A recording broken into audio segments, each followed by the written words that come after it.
Gladiatorial combat in ancient Rome is often regarded as one of the most brutal and controversial customs in history. This practice, which involved the spectacle of trained fighters battling each other to the death, captivated the Roman population for centuries.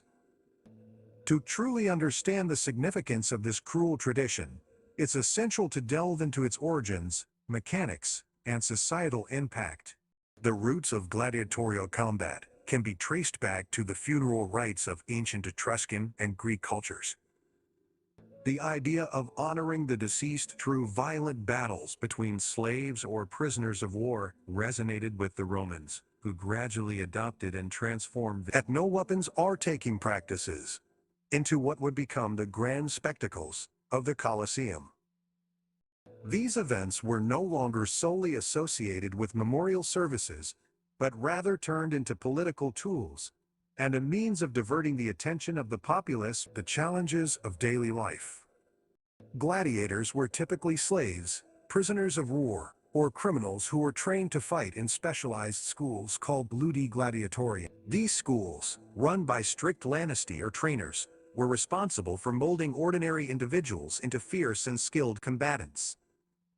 The training involved rigorous physical conditioning, weapon mastery, and combat strategies.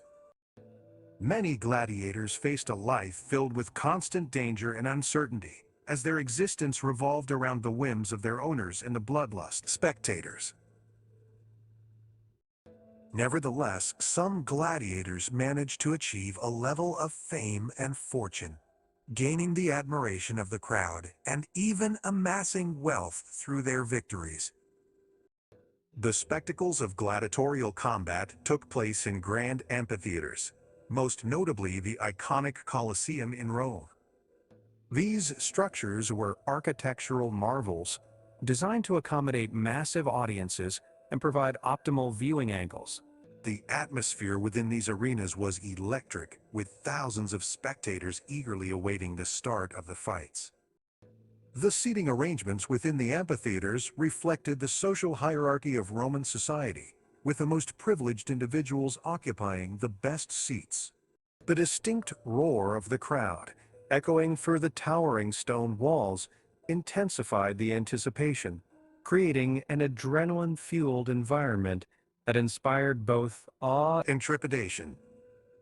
Gladiatorial combat encompassed various types of fights, each with its own set of rules and weapons. The most renowned form was the munus, a specialized gladiatorial contest sponsored by individuals of high status, such as emperors or political elites. The munus often showcased skilled gladiators engaging in duels until one emerged victorious. These duels captivated the audience with their display of technique, agility, and raw strength. Another popular variant was the venatio, which involved wild animal hunts. Exotic creatures from across the Roman Empire were imported and released into the arena to be hunted down by gladiators or experienced animal fighters known as bestiarii. While gladiatorial combat provided entertainment and a temporary escape for the masses, its true purpose extended beyond mere amusement.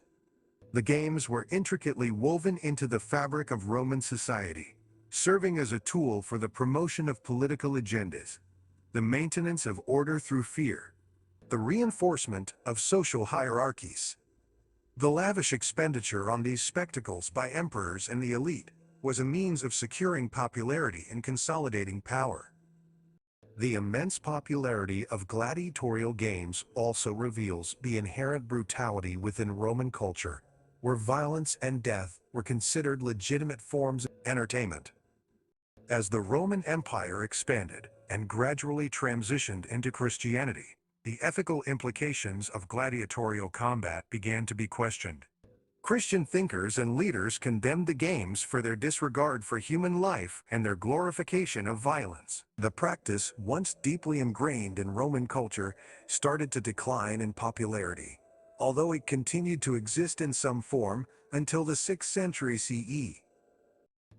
Today, the remnants of this cruel custom stand as a reminder of the complexity and brutality of ancient Roman civilization, forever etched in the annals of history.